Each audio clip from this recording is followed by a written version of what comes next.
Toi, tu fais tout ce qu'il faut, masque, huile, tu les manipules avec précaution, mais tes cheveux fins semblent stagner.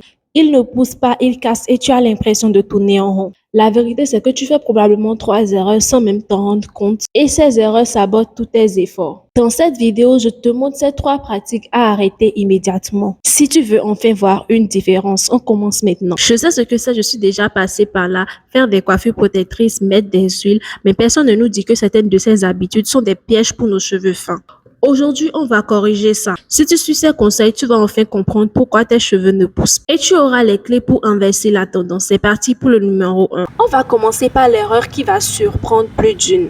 Et c'est pourtant la plus répandue, c'est l'excès de produits lourds. Tu connais ce sentiment, tu as les cheveux qui sont probablement secs, alors tu appliques une bonne dose de beurre de karité. Ou tu trempes tes poings dans de l'huile de ricin. C'est ce qu'on nous a toujours dit non, il faut les graisser pour les nourrir. Eh bien, c'est un piège. Pour nos cheveux fins, ces produits sont souvent trop occlusifs. Pour comprendre, il faut imaginer ton cheveu comme une éponge. Une éponge sèche absorbe l'eau facilement. Maintenant, si tu enduis cette éponge de cire, plus aucune goutte d'eau ne peut entrer. C'est exactement ce qui se passe. Alors, qu'est-ce qui se passe quand tu utilises des produits trop lourds et occlusifs? Première conséquence est la pire, l'étouffement. La cuticule de ton cheveu est complètement bloquée par cette couche grasse. Résultat, l'hydratation, c'est-à-dire l'eau, ne peut plus pénétrer à l'intérieur du cheveu. Tes cheveux semblent gras à l'extérieur, mais ils meurent de soif à l'intérieur. C'est la raison numéro 1 de la casse sèche. Deuxième conséquence, l'alourdissement. Nos cheveux crépus fins n'ont pas la même densité, la même force qu'une chevelure épaisse. Les alourdir en permanence avec des beurres et des huiles épaisses, c'est comme leur faire porter un sac à dos trop lourd toute la journée. Ça crée une tension à la racine et ça peut fragiliser le follicule et mener à une casse prématurée. Troisième conséquence, l'effet poudrant. Tu as déjà remarqué que quand tu mets un beurre trop épais, au bout de 2 jours, tes cheveux deviennent ternes comme recouverts d'une peau blanchâtre. C'est le signe que le produit s'est figé et a créé une barrière inefficace et moche. Alors, on arrête tout? Non, bien sûr, on adapte. Le secret, c'est de passer à des produits plus légers, pénétrants et à base d'eau. À éviter, les beurres très denses, karité brute non travaillée, les huiles très épaisses, ricin pur, surtout sur les longueurs, les gels très gras. À privilégier pour l'hydratation de base, les laits capillaires, les crèmes hydratantes dont le premier ingrédient est l'eau. Il glisse, pénètre et hydrate sans coller ni alourdir. 2. Pour seule l'hydratation, les huiles légères comme l'huile de jojoba qui ressemble au sébum humain, l'huile d'amande douce, de camélia ou de pépins de raisin, une noisette suffit. 3. La nouvelle routine en 2 étapes. D'abord, tu hydrates avec une crème ou leave-in. Ensuite, tu scelles avec une huile légère. C'est le combo gagnant pour des cheveux nourris mais libres de respirer. Je te le promets, juste en faisant ce changement, tu vas avoir une différence notable. Moins de casse, des cheveux plus souples et une sensation de légèreté. C'est le premier pas vers une vraie pousse en santé. Maintenant, passons à la deuxième erreur qui, elle, se cache souvent sous une bonne pratique. Les coiffures protectrices. On passe maintenant à la deuxième erreur et c'est un vrai coup de cœur pour bon nombre d'entre nous. Les coiffures protectrices. Tresses, nattes, tuiles, perruques, rajouts. On nous dit que c'est la clé pour laisser nos cheveux respirer et pousser en paix. Mais est-ce que je te disais que ce que tu appelles une coiffure protectrice est en train de détruire ta ligne et de casser tes pointes? Oui, un stylo protecteur mal choisi ou mal fait se transforme en coiffure destructrice et je vais t'expliquer pourquoi. Le problème, ce n'est pas le style en lui-même, c'est comment il est fait et comment il est porté. Alors, qu'est-ce qui rend un style protecteur dangereux? Il y a 2 menaces principales. Quand tes cheveux, tes vanilles ou tes tuiles sont trop serrés, ils exercent une tension constante sur tes follicules pileux. Imagine pondre un poids à un de tes cheveux toute la journée. Au bout d'un moment, il lâche. C'est exactement ce qui se passe. Cette tension permanente finit par arracher le cheveu à la racine et détruit le follicule. Le résultat, c'est l'alopécie de traction, des échancrures sur les tempes, une ligne frontale qui recule, des zones qui se dégarnissent et le pire, c'est que parfois, ces dégâts peuvent être irréversibles. L'autre danger, c'est la casse mécanique. Les accessoires lourds comme les perles, les bagues à tresses alourdissent tes pointes et les font frotter entre elles ou contre tes vêtements. Chaque frottement, c'est une micro-entaille sur la cuticule de ton cheveu. qui finit par le casser. Pareil pour les perruques avec des bandes collantes, agressives ou des élastiques trop serrés. Tu crois protéger tes pointes, mais en réalité, tu les exposes à une usure constante. Alors, faut-il abandonner les coiffures protectrices? Absolument pas. Il suffit de les adopter de manière plus intelligente et plus douce. Pour éviter l'alopécie de traction, la règle d'or, ton style ne doit jamais te donner mal au crâne, te donner des maux de tête ou laisser des marques rouges sur ton cuir chevelu après quelques heures. Si c'est le cas, c'est trop serré.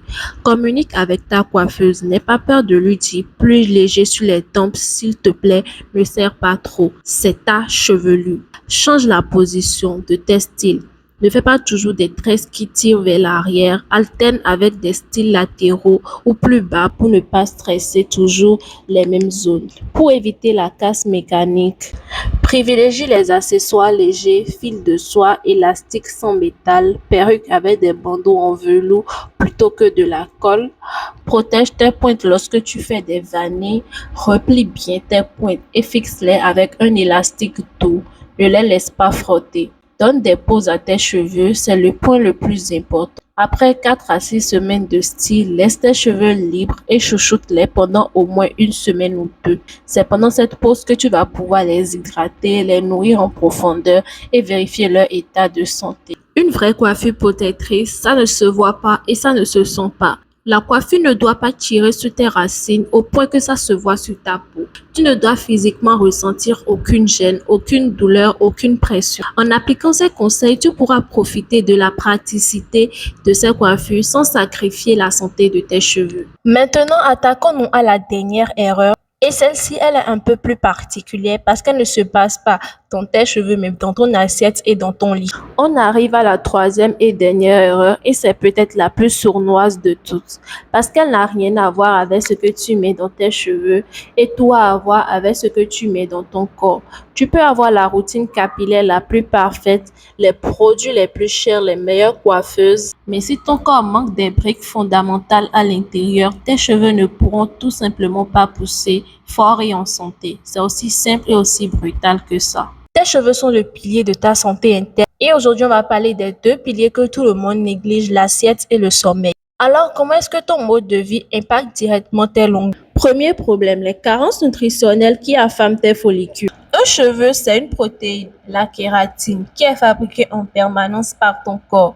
Pour la fabriquer, ton corps a besoin de matières premières. Si tu manques de fer, c'est la carence numéro 1 liée à la chute de cheveux, surtout chez les femmes. Le fer transporte l'oxygène vers les follicules. Pas de fer égale follicule asphyxié. Protéines. Pas de protéines, pas de kératine, c'est la base. Ton corps va prioriser les fonctions vitales et laisser la pousse des cheveux de côté. Zinc et vitamine B.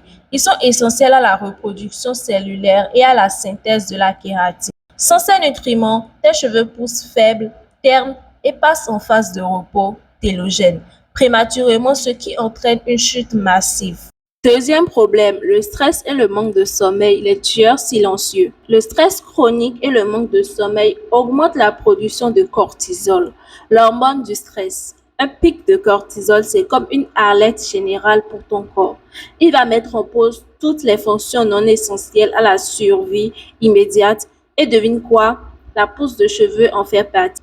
Un cortisol élevé sur la durée peut littéralement mettre tes follicules en mode veille. La bonne nouvelle, c'est que c'est totalement réversible et on va voir comment faire. C'est plus simple que tu ne le crois. Pour combler les carences, pour le faire, pense aux lentilles, aux épinards, aux haricots rouges. Et si tu manges de la viande rouge de manière raisonnable. Pour les protéines, œufs, poissons, poulet, lentilles, pois chiches, intègre une source de protéines à chaque repas principal. Pour le zinc et les vitamines B, noix de cajou, amandes, graines de courge et les céréales complètes. Tu n'as pas besoin de faire un régime compliqué. Commence simplement par ajouter une poignée d'amandes à ton petit déjeuner ou une portion de lentilles à ton déjeuner. Pour gérer le stress et le sommeil, priorise le sommeil. Fixe 7 à 8 heures de sommeil par nuit. C'est pendant le sommeil profond que ton corps se répare, produit des hormones de croissance et fait pousser tes cheveux. C'est littéralement la phase de construction. Trouve ta technique anti-stress, ça peut être 10 minutes de marche rapide, 5 minutes de méditation guidée sur une appli, écouter de la musique, tenir un journal, peu importe. L'important, c'est de casser le cycle du stress chronique pour faire baisser le cortisol. Vois tes cheveux comme une plante. Tu peux avoir le meilleur terreau et la meilleure exposition. Mais si tu ne l'arroses pas et ne lui donnes pas des nutriments, elle ne s'épanouira jamais. Tes cheveux, c'est pareil. En prenant soin de l'intérieur, tu leur donnes toutes les chances d'être magnifiques, fortes et longues. Alors, on récapitule. Si tu veux voir tes cheveux s'épanouir, devenir longs et forts, voici les 3 choses à arrêter immédiatement. Arrête les produits lourds et occlusifs qui étouffent tes cheveux et les privent d'hydratation. Passons des crèmes aqueuses et des huiles légères. Arrête les coiffures protectrices trop serrées qui créent de la tension et mènent à l'alopécie. Privilégie la légèreté et donne des pauses à tes cheveux. Arrête de négliger ton alimentation et ton sommeil. Nourris tes follicules de l'intérieur avec les bons nutriments et repose-toi pour faire baisser le cortisol. Ce ne sont pas des changements compliqués, mais ce sont les plus puissants. En les appliquant, tu ne t'occupes plus juste de la longueur de tes cheveux, mais de la santé de tes cheveux à la racine, littéralement et figurativement. Et si je te disais que les solutions qu'on a vues aujourd'hui ne sont qu'une infirme partie de l'iceberg, la vraie révolution capillaire, elle ne se trouve pas dans les produits à la mode, mais dans une sagesse ancestrale, mais des secrets de beauté qui traversent les générations. Pendant des mois, j'ai plongé dans des traditions et les rituels de 2 des plus grandes cultures de cheveux au monde, les Amérindiennes et les Indiennes. Le résultat de cette recherche, j'ai tout compilé dans mon e-book Cheveux longs et sacrés.